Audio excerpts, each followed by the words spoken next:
Hey, what's up? This is Silas. This is going to be a video talking about some more things on the Harvey Weinstein sex scandal. Harvey Weinstein being Hollywood executive producer. He was a high-level person that was involved in many different things, and now at the recording of this video, there's been 30 plus women come out with different accusations of sexual misconduct from him, from things like propositioning them with a quid pro quo, kind of saying, if you do this with me, if you become my friend or if you become my girlfriend, I'll be able to give you a part. This will help advance your career. Or things of just outright sexual assault, forceful sexual actions onto the person, masturbating in front of the person, etc. So when I first started hearing this news, I was thinking, okay, this. If it's even a fraction of as close to as bad as it seems like it's going to be a massive thing. And it is turning out to be as big as I thought it was, or even bigger. Why is this? It's because Harvey Weinstein himself is such a large player in Hollywood and has so many connections in politics and in other things. And as I discussed in the video, Why Hollywood Hates Us, there could be situations where a lot of the people involved in Hollywood, a lot of these strong female speakers, people talking about female rights and how females are mistreated in the West, a lot of them did come out from these Hollywood community, and they may be saying that due to their lived experience of people like Harvey Weinstein. So there's this image macro I saw where it was a few different actresses that have come out and accused him or told of stories of Harvey Weinstein's sexual impropriety with them. There's this picture of Gwyneth Paltrow. She's smiling. I'll leave a link to the image. She's smiling, holding a drink, arm around Harvey Weinstein, and says, "I was petrified." Kate Beckinsale here with Harvey Weinstein both smiling, looking at the camera, saying his behavior was outrageous. I think in that one she said she was propositioned and she just walked off. With Ashley Judd, she says, "I kept saying no," and I think that's might be Vince Vaughn in the back there, but Harvey Weinstein's holding Ashley Judd's hand. And there's another one with Asia Argento saying it was a nightmare about her experience with him. She's laying her head on his chest, smiling. And then there's one with 3 women kissing him. I think Heidi Klum is one of them, saying everyone knew. And when it goes with the everyone knew, there's 2 things where some people are saying, yes, this has been something that people knew, and then there's other people saying, I had no idea this was happening. So there's people in denial, there's people saying, yes, we knew. And when it comes to the whole we knew thing, there was this interview I saw with Courtney Love back in 2005. She's a musician, sometime actress. This is back in 2005. She was being interviewed by somebody. Oh, what would you tell people coming to Hollywood?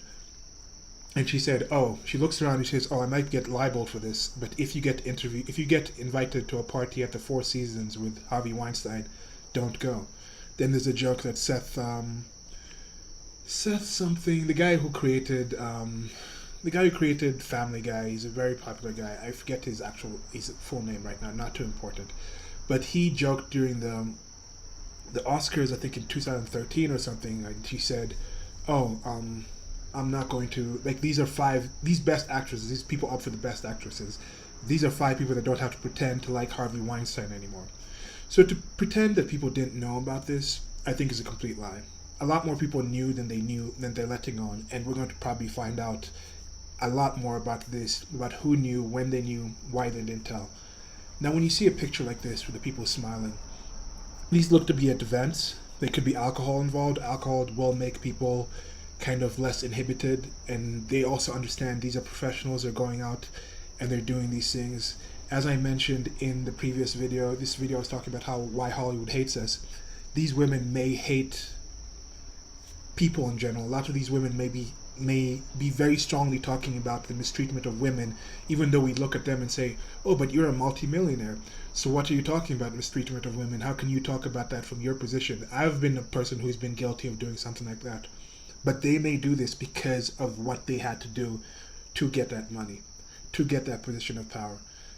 And now that they've done that, now that they probably know of other women, other people who've been through this kind of ringer, who've been through this kind of effort, or they have to turn a closed eye to this. They can overcompensate by going out and fighting for these things, being so vociferous about these other topics in places where it doesn't necessarily exist. Or they may think if it exists here and nobody speaks about it here, then it must exist everywhere else. And I think with these pictures, one thing you can relate to in this is a lot of people in their daily lives, unfortunately, were in situations where there's different levels of abuse as they're growing up from their parental figures, from their guardians. Yet you still have people who grow up into their adult lives and can still take these photos. They still go to the family reunions, they still go to the family events. They still look up to these people that abuse them as children because they've never been able to face it. And they have that whole thing where they say, look, I know that happened. That might have been bad. That's not something I would want to repeat myself or have done to my children. Yet I still turned out okay.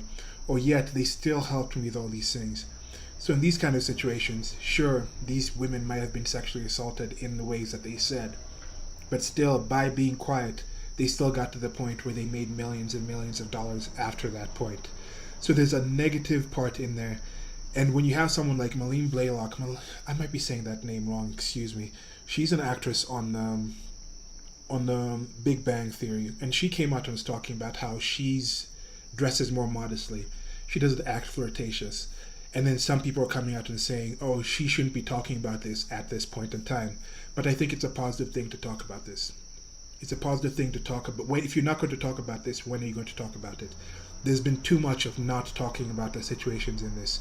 Why do certain people use their sexuality to advance themselves in a certain way, yet certain people don't?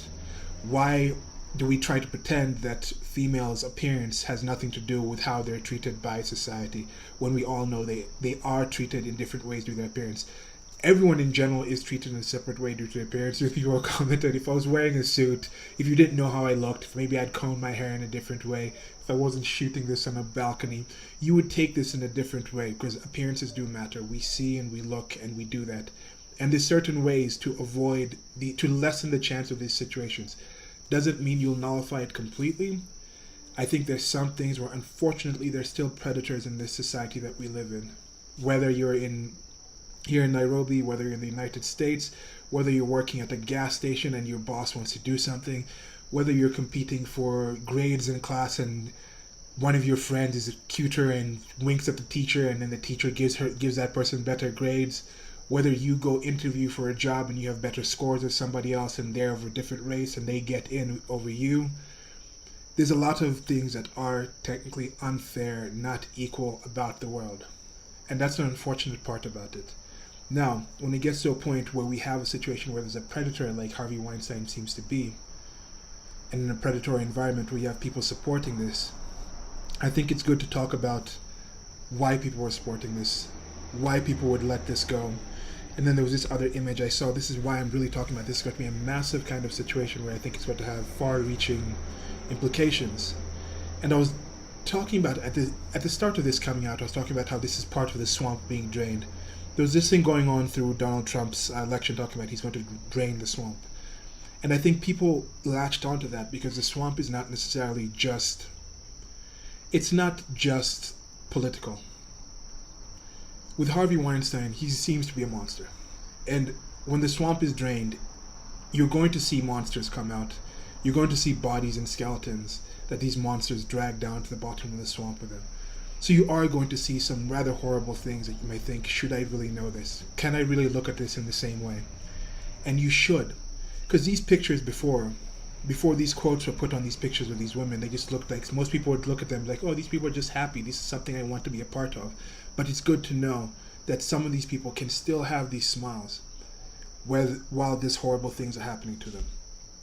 Now, this other picture that I'll have also below is of Huma Abedin and Hillary Clinton sitting with Harvey Weinstein between them. They're clapping. This looks like maybe at a gala event. The table seemed to be arranged with glasses and flowers, and it looks like maybe like a ceremony of some sorts, and they're clapping.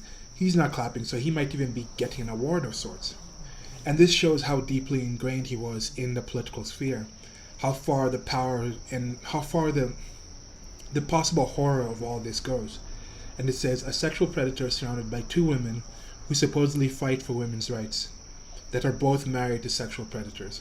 Now this is talking about Hillary Clinton with former President Bill Clinton, who was caught with the Monica Lewinsky incident and a few other accusations of sexual violence, sexual assault on women. And then Huma Abedin, whose husband, Anthony Weiner, He was a former senator or governor of New York, and several times he's been caught with, I think they're divorced now, but several times he's been caught with solicitation or inappropriate sexual contact with minors, going online, sending them pictures, sexually explicit pictures and language. So that's a predatory situation. So it's kind of sad to see this, to see that these women and these people have been in environments where there truly is actual horror and apparent evil around them.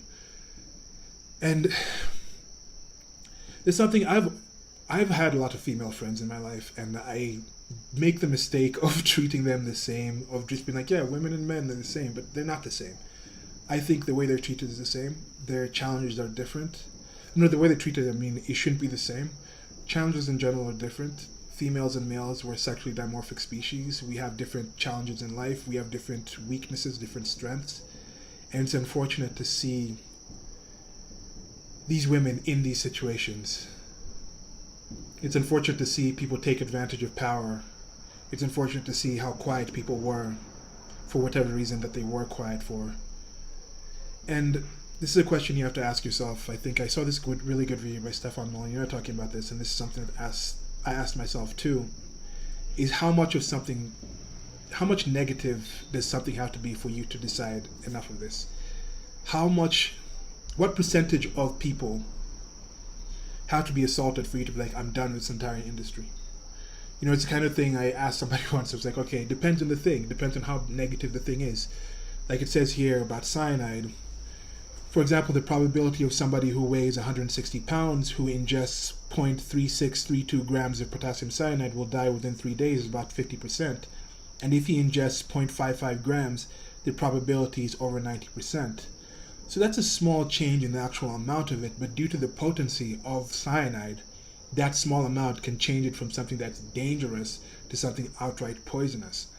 So if you just have rumors about this industry saying, yes, this actress did this actor has done this producer did this, if you have that knowledge, that might be the 0.3% or the 0.03%, of cyanide to this industry, to you watching this industry. Do you think, okay, maybe I know this little bit, there might be this little negative part about it, but the information we're finding now takes that level of cyanide, I think, way over the 0.55 grams.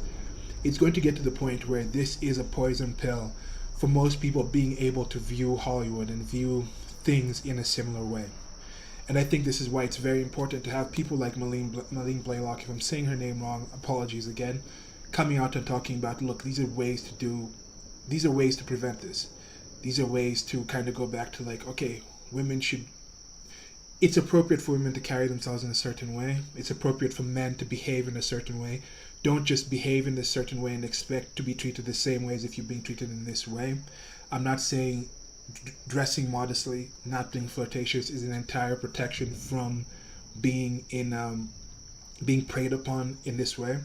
As we've discussed, but it's a well-known thing that most sexual assault comes from people that you know. And even with these situations with Harvey Weinstein, a lot of the situations it was setups, it wasn't just a straight assault, but it was somebody who had somewhat confidence of this actress, who told them that, okay, the agent says let's go there, the procurers who said, okay, come in, and then once they're sitting there in this supposed comfortable environment, then one of them leaves, and then they're left there with Harvey Weinstein alone. So there's still things that go through, but I think it's positive to have people come out and talk about this and see which ways we can change this. If we can go back to a situation where I think people are focusing more on the acting, and you're not creating a situation so much where people can use their sexuality to get certain parts, where it's not an option, where it's not on the table, I think that's a better situation. So, I don't know. It's a tough subject.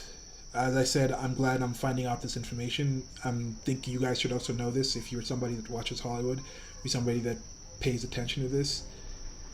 If there's people in here that you look up to that are involved with this, you should look up and kind of think, now that I know this information about the person, because that whole nobody wants to see don't find out how a sausage is made. The sausage is made the way it's made, whether or not you know about it or not. Knowing about it makes you have a better ability to decide whether you want to eat that sausage, whether you still want to eat it. So I think it's good to know what goes on in Hollywood. It's good to know how these people are achieving their positions of power. It's good to know what people are doing in the power that they have. It's good to know what celebrities and politicians what may be behind their certain views of the world. So you can also change your own views of the world and have to be more accurate to what's actually going on out there. So yeah, tough topic. As I said, I'm going to have links to those two images that I discussed in this below. And yeah, that's it for now. Like, share, and subscribe. And this story doesn't seem to be ending anytime soon. There's going to be a lot more information coming out, so I probably will talk about this topic again later. And like, share, and subscribe. Goodbye.